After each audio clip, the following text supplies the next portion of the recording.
오늘 이 시간에는 누가복음 15장에 있는 11절부터 24절까지의 말씀을 가지고 세 가지 이유라는 제목으로 말씀을 함께 나누려고 합니다. 잘 아시는 말씀인데요. 우리 한번 이 말씀 제가 한 절 읽고 여러분들 한 절 읽고 교독해서 하나님의 말씀을 읽도록 하겠습니다. 제가 먼저 읽을게요. 또 이르시되 어떤 사람에게 두 아들이 있는데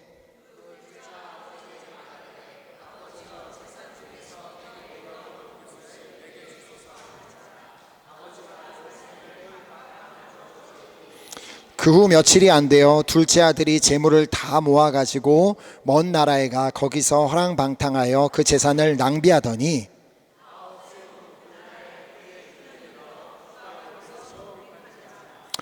가서 그 나라 백성 중 한 사람에게 붙여 사니 그가 그를 들로 보내어 돼지를 치게 하였는데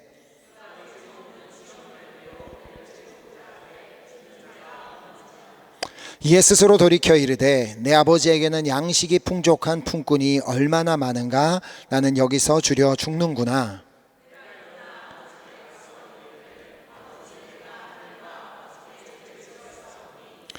지금부터는 아버지의 아들이라 일컬음을 감당하지 못하겠나이다. 나를 품꾼의 하나로 보소서 하리라 하고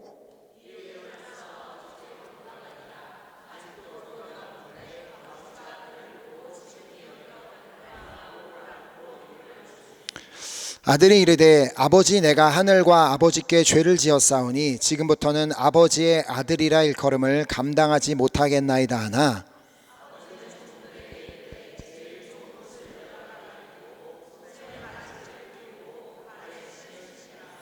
그리고 살찐 송아지를 끌어다가 잡으라. 우리가 먹고 즐기자.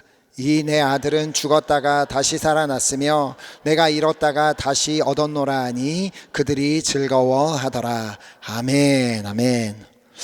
오늘 이 시간에는 여러분들이 이렇게 많은 분들이 알고 있는 이 탕자의 비유에 담겨 있는 세 가지 이유에 대해서 말씀을 나누려고 합니다. 최근에 이 말씀을 읽고 묵상을 하면서 깨닫게 된 세 가지 이유가 있습니다. 첫 번째 이유는요, 우리가 하나님과 멀어지게 되는 이유이고, 두 번째는 우리가 하나님께로 돌아가기가 힘든 이유, 그리고 세 번째로는 우리가 하나님과 함께 있는데도 삶이 힘든 이유입니다. 먼저 이 첫 번째 이유인 우리가 하나님과 멀어지게 되는 이유에 대해서 살펴보도록 하겠습니다. 이 비유는 이 둘째 아들이 아버지에게 자신의 유산을 먼저 달라고 요청을 하면서 시작이 됩니다. 본문 12절에 보면 그 둘째가 아버지에게 말하되 아버지여 재산 중에서 내게 돌아올 분깃을 내게 주소서 하는지라. 아버지가 그 살림을 각각 나누어 주었더니 결국 이 둘째 아들이 원했던 것은 아버지로부터의 독립이었습니다. 아직까지 살아있는 아버지에게 유산을 요구한다는 것은 마치 아버지를 돌아가신 분으로 여기고 아무런 상관이 없이 살겠다라는 말과 다르지 않습니다.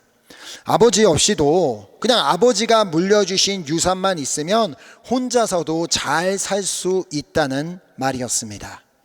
그러나 아버지 없이는 자신의 존재도 없고 아버지가 없었다면 아버지께서 물려주실 유산도 없었다는 사실을 그 아들은 모르고 있었거나 아니면 애써 외면하고 있었습니다. 어쩌면 우리의 모습이 이 둘째 아들의 모습과 많이 닮아 있을지도 모릅니다. 우리에게 필요한 건 하나님인데 하나님이 아닌 하나님께서 주시는 축복을 원합니다. 하나님이 아닌 하나님께서 주시는 무언가를 더 원하고 있을지 모른다는 것입니다. 지난주에 말씀을 나누었던 대로 주님께서는 우리의 미지근한 신앙의 문을 두드리시며 우리 안에 들어와 함께 먹고 함께 마심으로 주님과의 뜨거운 관계를 회복하기를 원하고 계시는데 우리는 주님을 마치 택배 배달부처럼 취급하고 있을지도 모른다는 것입니다. 문을 다 여는 것도 아니고 문을 반만 열어서 필요한 택배만 탁 받고 문을 팍 하고 닫아버리는 그런 모습을 갖고 있지 않냐는 것입니다. 유대인 전송 중에 이런 이야기가 있습니다. 시골에 살고 있던 한 현명한 유대인이 아들을 먼 곳에 있는 예루살렘으로 유학을 보냈습니다. 자, 그런데 그 아들이 집을 떠나 있는 동안 그는 병이 들고 말았습니다. 죽기 전에 아들을 만날 수 없다고 생각한 그는 유언장을 쓰게 됩니다. 그 유언장에는 자신의 전 재산을 노예 한 사람에게 주되 아들에게는 그가 원하는 한 가지만은 반드시 주어야 한다는 내용이었습니다. 자, 그 유대인은 얼마 지나지 않아 죽었고 유언장에 따라 전 재산을 상속받게 된 노예는 너무나도 기뻐하며 예루살렘을 찾아가 주인의 아들에게 유서를 전달했습니다. 자, 그 유서를 읽은 아들은 아버지가 돌아가셨다는 사실도 충격이었지만 그 내용으로 인해 또한 상처를 받게 되었습니다. 장례를 마치고 아들은 랍비를 찾아가 모든 상황을 설명한 후에 물었습니다. 아버지께서는 어찌하여 저에게 아무런 재산을 남기지 않으신 것일까요? 저는 아버지에게 아무런 잘못도 하지 않았는데 말이에요. 그러자 랍비는 말했습니다. 천만에요. 이 유언장을 보니 자네 아버지는 매우 현명하셨고 자네를 매우 사랑하셨음을 알 수 있다네. 하지만 이해를 하지 못하고 있는 아들에게 랍비는 이어서 설명합니다. 자네 아버님은 자기가 죽을 때 아들이 곁에 없을 것을 아셨다네. 아버님은 노예가 자기가 죽은 것조차 아들에게 알리지 않고 재산을 모두 가지고 도망칠지도 모르겠다고 생각했기 때문에 전 재산을 노예에게 준다고 예언을 한 것이라네. 전 재산을 받게 될 노예는 기뻐하며 서둘러 아들에게 그 소식을 전하게 될 것이고 또 재산을 소중하게 간직해 둘 것이라고 생각한 거지. 하지만 그게 저랑 도대체 무슨 상관이 있습니까? 젊은이 들어보게, 자네의 아버님은 한 가지만은 반드시 자네에게 주겠다고 하지 않았는가? 그러므로 자네가 그 노예를 소유하게 되면 결국 모든 재산이 자네의 것이 되지 않겠는가? 우리가 만유의 주인이 되시는 주님을 내 안에 모시고 그 주님과 함께 동행하며 살아간다면 결국 주님의 능력을 내 안에 모시는 것이고 주님의 축복이 지금 나와 함께 하는 것입니다. 자, 그러나 우리는 주님이 아닌 주님의 축복을 원하는 경우가 얼마나 많은지 모르겠습니다. 지난주에 보았던 야고보서 말씀을 보면 4장 3절에 구하여도 받지 못함은 정욕으로 쓰려고 잘못 구하기 때문이라. 하나님이 아닌 하나님의 어떠한 것만 구하기에 우리는 주님이 주시지 않으면 어떻게 해요? 삐집니다. 그리고 하나님을 오해합니다. 아니, 무엇이든지 구하는 것은 받은 줄로 믿으라며 그런데 왜 주시지 않는 거야? 이런 생각을 한다는 것이죠. 그런데요, 주님은 이미 야고보서 말씀으로 우리에게 응답해 주셨습니다. 구하여도 받지 못함은 정욕으로 쓰려고 잘못 구하기 때문이야 라고 말씀해 주셨다는 것입니다. 자, 그리고 우리가 구한 그대로 주었을 때 우리에게 어떤 일이 일어나게 되는지를 오늘 본문을 통해 명백하게 말씀해 주십니다. 아들이 구한 대로 아버지가 그에게 유산을 주었을 때 어떤 일이 일어났는지를 본문 13, 14절에서 보게 됩니다. 그 후 며칠이 안 되어 둘째 아들이 재물을 다 모아가지고 먼 나라에 가 거기서 허랑방탕하여 그 재산을 낭비하더니 다 없앤 후 그 나라에 크게 흉년이 들어 그가 비로소 궁핍한지라. 결국 아들이 구한 대로 주었더니 그는 아버지 곁을 떠나버리고 말았습니다. 자, 그리고 자신의 정욕을 쫓아 살다가 가진 것을 다 잃어버리고 궁핍한 상태에 놓이게 됩니다. 즉 영적으로 궁핍한 상태가 되었음을 의미합니다. 하나님이 아닌 하나님의 무언가를 구하는 자가 하나님과 멀어지는 이유입니다. 하나님을 구하는 자는 반드시 하나님과 더 가까워지게 되어 있습니다. 하지만 하나님의 무언가만을 구하는 자는 하나님께서 주시지 않으면 하나님과 멀어지게 되어 있습니다. 또한 정욕으로 쓰려고 구한 것은 원래 주시지 않지만 너무 막 그냥 조르기에 막 금식까지 하며 하나님 어떻게든 나에게 좀 달라고 조르기에 주시게 되면 그로 인해 하나님과 또 멀어지게 된다는 것입니다. 그래서 때로는 주님께서 우리가 구하는 것을 주시지 않는 이유입니다. 그러므로 하나님의 어떠한 것이 아닌 하나님을 구함으로 말미암아 하나님과 더 가까워져 날마다 하나님 곁에 머물게 되시기를 소망하며 축복합니다. 아멘. 자, 그리고 두 번째 이유는 우리가 하나님께로 돌아가기 힘든 이유입니다. 자, 본문을 보면 그 아들은 궁핍한 상황 가운데서도 집으로 돌아갈 생각은 처음에는 하지 못했습니다.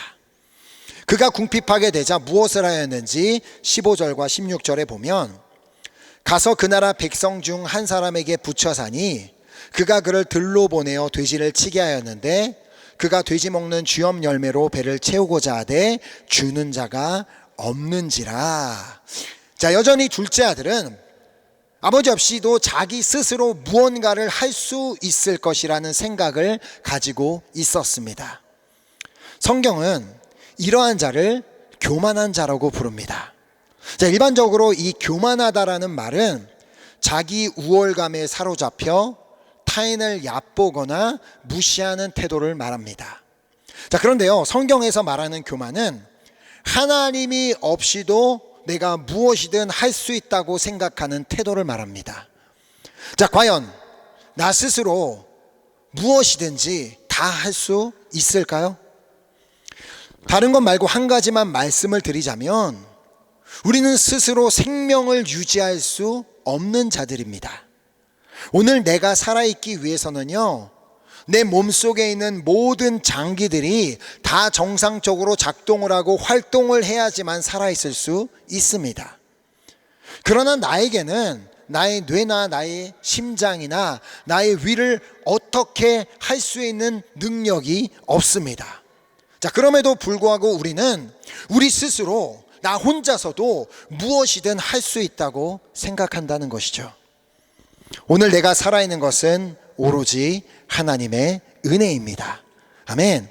자, 그렇게 둘째 아들은 자신 스스로 무언가를 할 수 있을 것이라고 생각하며 취직을 하였지만 그 여전히 그의 궁핍함의 문제는 해결되지 않았습니다. 자, 그러나 문득 아버지의 집에서 살고 있던 그 품꾼들이 생각이 났습니다. 자기도 지금 똑같이 품꾼으로 살아가고 있지만 그들과 자신의 삶은 다르다는 것을 느끼게 된 것이죠. 자, 그러면서 17절에 이렇게 말합니다. 이에 스스로 돌이켜 이르되 내 아버지에게는 양식이 풍족한 품꾼이 얼마나 많은가, 나는 여기서 주려 죽는구나. 자, 아버지의 집으로 돌아가는 것이 답이라는 사실을 깨닫기는 하지만 차마 쉽게 돌아갈 생각을 하지는 못합니다. 자, 그래서 그는 어렵게 돌아가기로 결단을 하지만 여전히 마음에 걸리는 것이 있었습니다. 자, 이때 그가 어떻게 말하는지를 다음 절에 보면 내가 일어나 아버지께 가서 이르기를 아버지, 내가 하늘과 아버지께 죄를 지었사오니 지금부터는 아버지의 아들이라 일컬음을 감당하지 못하겠나이다. 나를 품꾼의 하나로 보소서 하리라 하고. 자, 그가 아버지께로 돌아가는 데 있어서 큰 걸림돌은 그의 죄였습니다. 그가 지은 죄, 자신이 지은 죄로 인한 죄책감으로 인해 그는 쉽게 아버지께로 돌아갈 생각을 하지 못했던 것입니다. 자, 무엇보다 그런 자신을 아버지가 용서해 주실 것이라는 확신이 없었습니다. 자, 그래서 그는 아버지를 찾아가기는 하되 자신을 품꾼 중에 하나로 받아달라고 부탁을 하려고 했습니다. 자, 이처럼 우리가 하나님께로 돌아가기 어려운 이유는 우리의 죄 때문입니다. 죄로 인해 우리는 하나님과 멀어지게 되었고 또 하나님께로 돌아가지 못하게 되었다라고 이사야서 59장 2절이 말씀합니다. 오직 너희 죄악이 너희와 너희 하나님 사이를 갈라놓았고 너희 죄가 그의 얼굴을 가리어서 너희에게서 듣지 않으시게 함이니라. 그러므로 이 근본적인 죄의 문제가 해결되지 않는 이상 아버지께로 돌아가기가 어려운 것입니다. 하지만 문제는 우리가 이 죄의 문제를 해결할 수는 없다는 것이죠. 우리가 어떻게 한다고 해서 이 죄의 문제가 해결되지는 않습니다. 자, 그렇게 하나님께서는 친히 우리가 당신께로 돌아올 수 있는 길을 열어주셨습니다. 바로 독생자 예수 그리스도를 이 땅에 보내시고 죄가 없으신 그분께서 우리를 대신해 십자가에 달려 돌아가심으로 말미암아 우리가 하나님께로 나아갈 수 있는 길을 열어주신 것입니다. 자, 그래서 에베소서 2장에 보면 그때 너희는 그리스도 밖에 있었고 이스라엘 나라 밖의 사람이라 약속의 언약들에 대하여는 외인이요 세상에서 소망이 없고 하나님도 없는 자이더니 이제는 전에 멀리 있던 너희가 그리스도 예수 안에서 그리스도의 피로 가까워졌느니라. 아멘. 예수님께서는 온 인류의 죄를 사하여 주기 위해서 당신의 피를 흘려주셨고 당신의 생명을 주셨습니다. 왜냐하면 이 피 흘림 없이는 죄사함이 없기 때문에 예수님의 보혈로 말미암아 하나님과 우리 사이에 가로막혀 있던 담이 비로소 허물어지게 되었습니다. 자, 그것을 상징하기 위해 예수님께서 십자가에서 돌아가시던 그 순간 성막 휘장이 위로부터 아래까지 찢어져 둘이 된 것입니다. 하지만 예수님께서 온 인류의 죄를 위해 피를 흘리고 돌아가셨다고 해서 그냥 모든 사람의 죄가 자동적으로 다 사라진 것은 아닙니다. 오직 회개하고 예수 그리스도를 믿는 사람의 죄가 용서받게 되었을 뿐입니다. 자, 그렇다면 회개가 무엇입니까?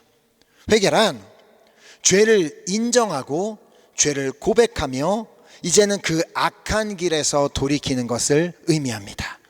그냥 잘못했습니다 하고 땡 끝나는 게 아니라 자신의 죄를 인정하고 죄를 고백하고 이제는 그 악한 길에서 유턴하는 것, 그것이 바로 회개입니다. 다행히도 둘째 아들은 자신의 죄를 인정하고 고백했음을 본문 18절에서 볼 수 있습니다. 내가 일어나 아버지께 가서 이르기를 아버지 내가 하늘과 아버지께 죄를 지었사오니. 자, 요한일서 1장 9절이 우리에게 말씀합니다. 만일 우리가 우리 죄를 자백하면 그는 미쁘시고 의로우사 우리 죄를 사하시며 우리를 모든 불의에서 깨끗하게 하실 것이요. 아멘. 이처럼 우리가 회개하면 우리는 용서받고 하나님께 돌아갈 수가 있음을 오늘 본문 20절에서 볼 수가 있습니다. 20절을 보면 이에 일어나서 아버지께로 돌아가니라. 아직도 거리가 먼데 아버지가 그를 보고 측은히 여겨 달려가 목을 안고 입을 맞추니. 우리가 회개하고 하나님께로 돌아갈 때 주님께서는 우리를 이와 같은 모습으로 맞이하여 주실 것입니다. 자, 그래서 누가복음 15장 7절에도 이렇게 말씀합니다. 내가 너희에게 이르노니 이와 같이 죄인 한 사람이 회개하면 하늘에서는 회개할 것이 없는 의인 99으로 말미암아 기뻐하는 것보다 더하리라. 아멘. 이렇게 아버지는 기쁨으로 아들을 맞이하지만 아들은 여전히 죄책감에 사로잡혀 있었습니다. 하지만 그런 아들에게 아버지는 그 어떠한 잘못도 따지지 않고 그냥 종들을 시켜 제일 좋은 옷을 내어다가 입히고 손에 가락지를 끼워주고 발에 신을 신겨주라고 합니다. 자, 그리고 살찐 송아지를 잡아서 잔치를 벌이게 되죠. 왜냐하면 이 아버지는 회개하고 돌아온 아들을 이미 용서했기 때문입니다. 자, 이렇게 한 영혼이 회개하고 하나님께로 돌아오는 것이 하나님께 얼마나 큰 기쁨이 되는지를 본문 24절을 통해 볼 수가 있습니다. 이 내 아들은 죽었다가 다시 살아났으며 내가 잃었다가 다시 얻었노라 하니 그들이 즐거워하더라. 이처럼 우리는 용서받고 하나님의 품에 돌아오게 되었음에도 불구하고 안타깝게도 그 잔치에 온전히 참여하지 못하는 경우가 있습니다. 자, 이것이 바로 본문이 말하고 있는 세 번째 이유, 즉 하나님과 함께 있음에도 삶이 힘든 이유입니다. 자, 우리는 그 이유를 첫째 아들을 통해 보게 됩니다. 자, 맏아들은 동생이 집으로 돌아왔다는 소식을 모른 채 밭에서 일하다가 이제 집으로 돌아오게 됩니다. 돌아오는 길에 집에 가까이 왔을 때 잔치가 벌어져 있는 소리를 듣고 종을 불러 무슨 일이냐고 묻습니다. 자, 그러자 한 종이 그에게 기쁜 소식을 전합니다. 당신의 동생이 돌아왔음에 당신의 아버지가 건강한 그를 다시 맞아들이게 됨으로 인하여 살찐 송아지를 잡으셨습니다. 이때 형이 보인 반응이 무엇이었습니까? 28절에 보면 그가 노하여 들어가고자 하지 아니하거늘 아버지가 나와서 권한대. 모두가 잔치를 하며 기뻐하고 있던 그날 오직 한 사람만은 화를 내고 있었습니다. 그가 화가 났던 이유가 뭐였는지를 다음 절에서 볼 수가 있습니다. 29, 30절에 아버지께 대답하여 이르되 내가 여러 해 아버지를 섬겨 명을 어김이 없거늘 내게는 염소 새끼라도 주어 나와 내 벗으로 즐기게 하신 일이 없더니 아버지의 살림을 창녀들과 함께 삼켜버린 이 아들이 돌아오매 이를 위하여 살찐 송아지를 잡으셨나이다. 그가 화가 난 첫 번째 이유는 유산을 창녀들과 함께 탕진한 그 동생을 위해 아버지가 살찐 송아지를 잡았기 때문이었습니다. 저런 죄인을 위해 송아지를 잡았다는 것 때문에. 두 번째로 자신에게는 염소 새끼도 준 적이 없는데 저 동생을 위해서는 송아지를 잡았기 때문이었습니다. 여기서 우리가 하나님을 떠난 적도 없이 늘 주님 곁에 머물러 있었음에도 불구하고 우리의 삶이 힘든 두 가지 이유를 발견하게 됩니다. 첫 번째 이유는 비판이요, 두 번째는 비교의식입니다. 비판과 비교의식 때문에 우리의 삶이 힘들어진다는 것입니다. 주님께서는 우리에게 우리 이웃을 우리 자신과 같이 사랑하라고 말씀하시며 비판하지 말 것을 말씀해 주셨습니다. 자, 그래서 로마서 14장 4절에 보면 남의 하인을 비판하는 너는 누구냐? 그가 서 있는 것이나 넘어지는 것이 자기 주인에게 있음에 그가 세움을 받으리니 이는 그를 세우시는 권능이 주께 있음이라. 우리는 그 누구도 비판할 자격이 없는 자들입니다.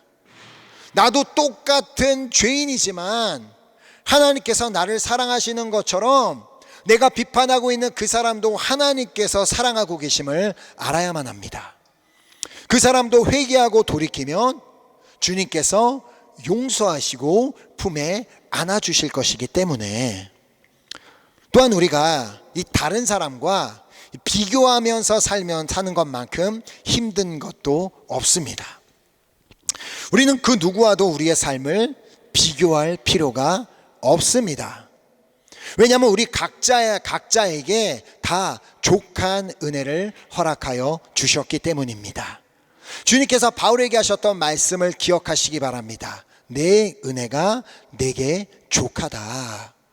바울에게만 하시는 말씀이 아닙니다. 우리 한 사람 한 사람에게 주시는 말씀. 하나님께서 어떤 사람에게는 5달란트를 맡기셨을 뿐이고 어떤 사람에게는 2달란트를 맡기셨을 뿐입니다. 그래서 디모데 전서를 통해 우리에게 말씀하십니다. 6장 8절에 우리가 먹을 것과 입을 것이 있은즉 족한 줄로 알 것이니라. 우리에게 있는 것을 족한 줄로 안다면 그 누구와도 결코 비교하지 않게 될 줄 믿습니다. 또한 히브리서를 통해 우리에게 말씀하시는 음성을 들으시기 바랍니다. 돈을 사랑하지 말고 있는 바를 족한 줄로 알라. 그가 친히 말씀하시기를 내가 결코 너희를 버리지 아니하고 너희를 떠나지 아니하리라 하셨느니라. 아멘. 우리에게 있는 바를, 그것이 좀 부족해 보인다 할지라도 있는 바를 족한 줄로 여길 수 있는 이유는 주님께서 결코 우리를 버리지 아니하시고 우리를 떠나지 아니하시기 때문입니다. 아멘. 오늘 우리는 이 탕자의 비유를 통하여 3가지 이유를 보게 되었습니다. 우리가 하나님과 멀어지게 되는 이유, 또 우리가 하나님께 돌아가기가 어려운 이유, 그리고 우리가 3번째로 우리가 하나님과 함께 있는데도 삶이 힘든 이유가 무엇인지를 보았습니다. 그러나 오늘부터 우리는 우리 한 사람 한 사람에게 베풀어 주신, 예수 그리스도를 통해 베풀어 주신 그 놀라운 은혜를 기억하며 감사하며 늘 주님을 구하며, 주님의 어떠한 것을 구하는 것이 아니라 주님을 구하며 또 회개함으로 날마다 주님께 돌아가며 주님의 뜻을 따라 살게 되는 여러분과 제가 될 수 있기를 예수 그리스도의 이름으로 축복합니다. 아멘.